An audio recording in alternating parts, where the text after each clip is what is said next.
Transpose और matrix यहाँ से हम स्टार्ट कर रहे हैं आपका, ठीक है।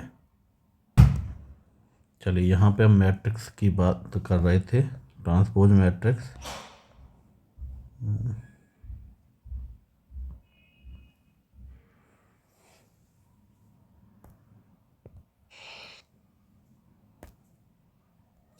ट्रांसपोज मैट्रिक्स, इसमें क्या होगा, रो कॉलम में चेंज हो जाएंगे, कॉलम रो में चेंज हो जाएगा, ठीक है। जैसे आपको ये दिख रहा है, ये आपकी रो है, तो यहाँ पे देखो कॉलम में चेंज हो गई, समझ रहे हो।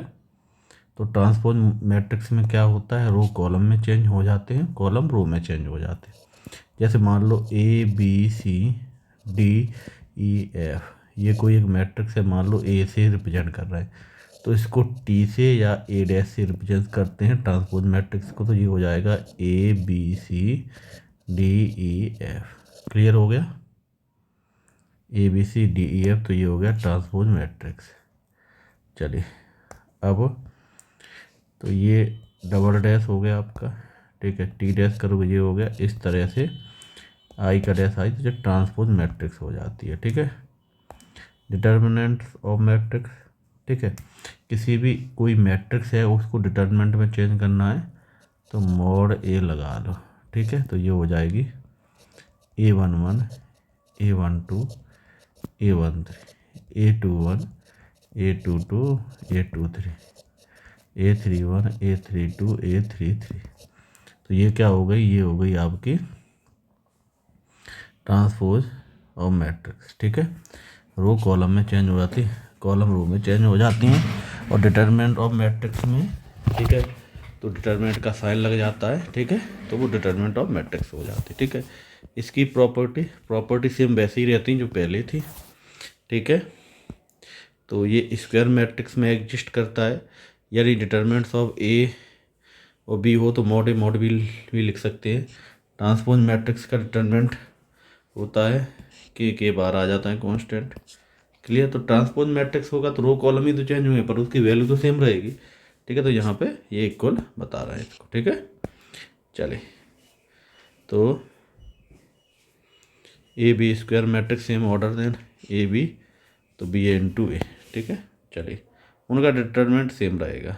चलो अब यहाँ पे आपको बोल रहा है,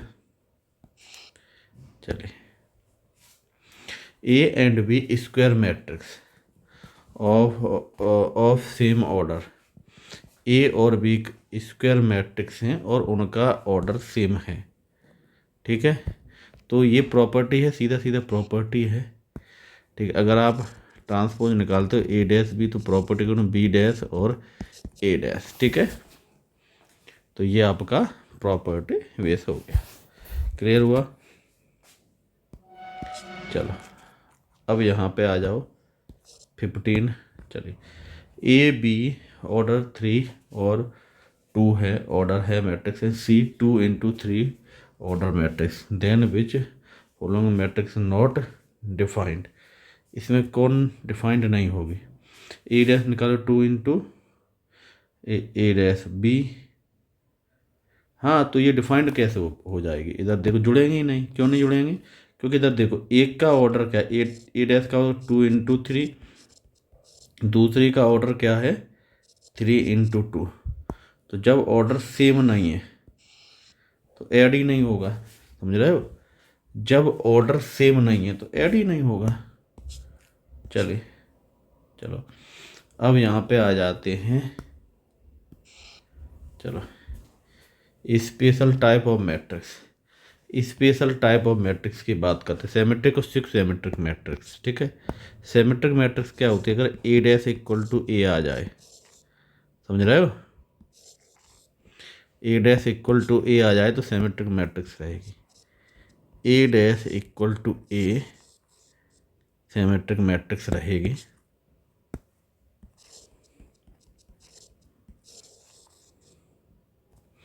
चलिए सिक्स सिमेट्रिक मैट्रिक्स में A dash equal to minus A आ जाए, symmetric matrix A dash equal to A, skew symmetric matrix A dash equal to minus A. Clear हो गया। चलिए तो अब इधर आ जाइए। चलिए अब यहाँ पे प्रॉपर्टीज ऑफ सिमेट्रिक मैट्रिक्स है, 6 सिमेट्रिक मैट्रिक्स कुछ की प्रॉपर्टी है, ठीक है। तो A is square matrix, then A plus A dash, A into A dash into A symmetric matrix होंगी। अगर माइनस करोगे तो ये 6 सिमेट्रिक मैट्रिक्स होगी, इसकी सिमेट्रिक मैट्रिक्स हो जाएगी, ठीक है। यहाँ पे ये प्रॉपर्टी डिस्कस की जा रही है, ठीक है। तो इन प्रॉपर्टी के बाद देख लेना, ठीक है। जो लास्ट वाली देखना, every square matrix A can equal express, हम इनको जोड़ोगे तो ठीक है, ये सिमेट्रिक और 6 सिमेट्रिक मैट्रिक्स होगी, ठीक है। सिंगुलर और non singular matrix, non singular क्या होगी, वो इक्वल टू जीरो नहीं, सिंगुलर मैट्रिक्स क्या होगी, उसका डिटरमिनेंट जीरो होगा, नॉन सिंगुलर मैट्रिक्स का डिटरमिनेंट जीरो नहीं होगा, समझ रहे हो। सिंगुलर मैट्रिक्स का मतलब अगर कोई सिंगुलर मैट्रिक्स है तो सिंगुलर मैट्रिक्स है तो उसका डिटरमिनेंट क्या होगा, जीरो होता है। नॉन सिंगुलर मैट्रिक्स का डिटरमिनेंट जीरो नहीं होता है, ठीक है। सिंगुलर मैट्रिक्स का डिटरमिनेंट जीरो होगा, नॉन सिंगुलर मैट्रिक्स का डिटरमिनेंट जीरो नहीं होगा। क्लियर हो गया। चलिए चलो, ऑर्थोगोनल मैट्रिक्स ए और ए डैश आप निकालोगे, अगर आई आ जाए, यूनिट मैट्रिक्स आ जाए तो ऑर्थोगोनल मैट्रिक्स हो जाएगी, ठीक है। एक मैट्रिक्स जिसका ए और A dash equal to I आ जाए तो ऑर्थोगोनल मैट्रिक्स हो जाएगी। क्लियर हुआ। चलिए, independent matrix A square equal to A, तो ये आपके कुछ प्रॉपर्टी हैं, इनको आप देख लेना, ठीक है। प्रॉपर्टी भी ऐसे। चलो अब इधर आ जाते हैं, क्वेश्चन नंबर वो एग्जाम्पल नंबर 16 पे आ जाते हैं। एग्जाम्पल नंबर 16 में ये दिया है और ये पूछा है कुछ टाइप की मैट्रिक्स है, ठीक है। तो अपर ट्रेंगुलर मैट्रिक्स तो होगी नहीं, ट्रेंगुलर मैट्रिक्स में क्या है, या तो ऊपर वाले या नीचे वाले एलिमेंट जीरो हों, ठीक है। तो इसमें ऊपर वाले और नीचे वाले एलिमेंट तो जीरो नहीं दिख रहे हैं। 16 एग्जाम्पल की हम बात कर रहे हैं यहाँ, समझ रहे हो। तो आपको यहाँ पे 0 -5 7 5 0 11 7 11 0 डैश कर दो तो ये हो जाएगा 0 5 -7 -5 0 11 और 7 11 0। माइनस कॉमन ले लो, A dash equal to -0 7 5 0 11 7 11 0, A dash equal to minus. Clear हो गया। A dash equal to minus, तो ये यहाँ पे हमको निकालना था। अब ये किसकी कंडीशन होती है, ये स्क्यू सिमेट्रिक मैट्रिक्स की कंडीशन होती है। तो आपका आंसर क्या आ जाएगा, आपका आंसर बी आ जाएगा। क्लियर हुआ। चलिए अब हम नेक्स्ट पे आ जाते हैं, ठीक है। नेक्स्ट पे हम आ जाते हैं एग्जाम्पल 17 में। तो मैट्रिक्स 2 -1 1 लैम्डा 3 -2 -4 4 और -3, ये नॉन सिंगुलर मैट्रिक्स है, ठीक है। नॉन सिंगुलर मैट्रिक्स का मतलब होता है कभी भी ये जीरो के इक्वल नहीं होगा, समझ रहे हो। नॉन सिंगुलर मैट्रिक्स का मतलब है नॉट इक्वल टू जीरो, ठीक है। नॉन सिंगुलर मैट्रिक्स का मतलब क्या है, नॉट इक्वल टू जीरो। अब इसको सॉल्व करो तो 2 ऐसा ही रखो, इधर कर लो तो क्या हो गया -9 और +8 माइनस लैम्डा, तो ये क्या हो गया 3 -4 प्लस, तो माइनस हो जाएगा 4, ये क्या हो गया 2 -3 नॉट इक्वल टू जीरो। तो ये -2 plus lambda +4 not equal to zero. तो लैम्डा की वैल्यू क्या नहीं होगी, -2 नहीं होगी। तो कौन सा आंसर है, आंसर है आपका ए। क्लियर हुआ? चलिए 18 पे आ जाते हैं। 18 दिया है, ठीक है, एक मैट्रिक्स दी है। अब इस मैट्रिक्स में इसके ट्रांसपोज का ऑर्थोगोनल ट्रांसपोज हो जाएगा। इस मैट्रिक्स का ट्रांसपोज करो तो ये क्या हो जाएगा आपका 1/3, तो ऐसा ही होगा। इधर क्या होगा 1 2 2 2 1 -2 -2 और 1, इन दोनों का प्रोडक्ट किया, ठीक है। प्रोडक्ट करेंगे तो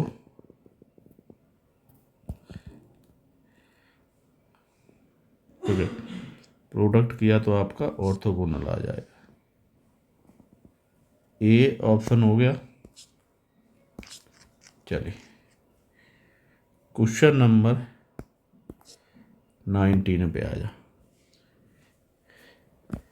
अब ये क्या बोल रहा है, ये सिमेट्रिक मैट्रिक्स बोल रहा है, यानी सिमेट्रिक मैट्रिक्स क्या, A dash equal to A, यही होती है A dash equal to A. A dash equal to A, इसको सॉल्व करेंगे या कंपेयर करेंगे, ठीक है। सॉल्व करेंगे इन दोनों को तो हमारे पास क्या आ जाएगा, हमारे पास x इक्वल टू 5 आ जाएगा। यही आपका आंसर है, ठीक है। चलिए अब हम एग्जाम्पल 20 की बात करते हैं। If A and B are two square matrix, order ये है, ए बी, ये क्या होगा, ठीक है। ऑर्डर क्या, स्क्वायर मैट्रिक्स हैं तो दोनों सेम हैं, सही है। चलिए तो इनको हम निकालेंगे तो ये आपका डी आंसर आ जाए। ये तो सीधा सीधा फॉर्मूला ही है, समझ रहे हो। जैसे A square minus B square A B minus B A, ये होता है। क्लियर हुआ? चलिए चलिए क्वेश्चन नंबर 21 पे आ जाते हैं, ठीक है। 21 आपको बोल रहा है विच स्टेटमेंट नॉट करेक्ट, ठीक है। तो हमको सभी इसको चेक करना पड़ेगा, ठीक है। तो अगर हम डिटरमिनेंट निकालते हैं तो इसमें डी जो है, डी का ऑप्शन क्या है, डी का ऑप्शन नहीं दिख रहा है इसमें, ठीक है। तो डी आपका होगा। चलिए अब हम 22 पे आ जाते हैं। तो एक मैट्रिक्स आपको दिया गया है, एक इक्वेशन दिया गया है मैट्रिक्स में, ठीक है। ए स्क्वायर 2a आई, आई आइडेंटिटी मैट्रिक्स है और यहाँ पे क्या है, एन की वैल्यू होगी जो 2 के बराबर है, उससे ज़्यादा होगी। तो ए एन कितना होगा, तो इसमें क्या किया, सबसे पहले ए का मल्टीप्लाई करो, ठीक है। तो यानी ए क्यू मिलेगा, ए क्यू की वैल्यू यो आ गई। फिर A4 निकालोगे, डॉट डॉट करोगे तो AN निकालोगे, ठीक है। तो एक सीक्वेंस बन रहा है इसमें, समझ रहे हो क्या बन रहा है इसमें, एक सीक्वेंस बन रहा है। सीक्वेंस के अकॉर्डिंग हमारा आंसर ए हो जाएगा। क्लियर? चलिए अब हम आ जाते हैं क्वेश्चन नंबर 23 में एक मैट्रिक्स दिया है, only correct statement about a matrix, ठीक है। तो हमने इसका क्या है, सब एक स्टेप बाय स्टेप चेक करेंगे हम इसको। तो सबसे पहले हमने क्या है, इसको ये चेक किया, ए स्क्वायर किया तो ये आ गया, इसका मल्टीप्लाई किया तो आपका ये आ गया, ये मिल गया यूनिट मैट्रिक्स, ठीक है। तो ए स्क्वायर इक्वल टू आई आ गया, ठीक है। ए स्क्वायर इक्वल टू आई आया, यानी हमारा पहला ही आंसर करेक्ट है। क्लियर हुआ ये?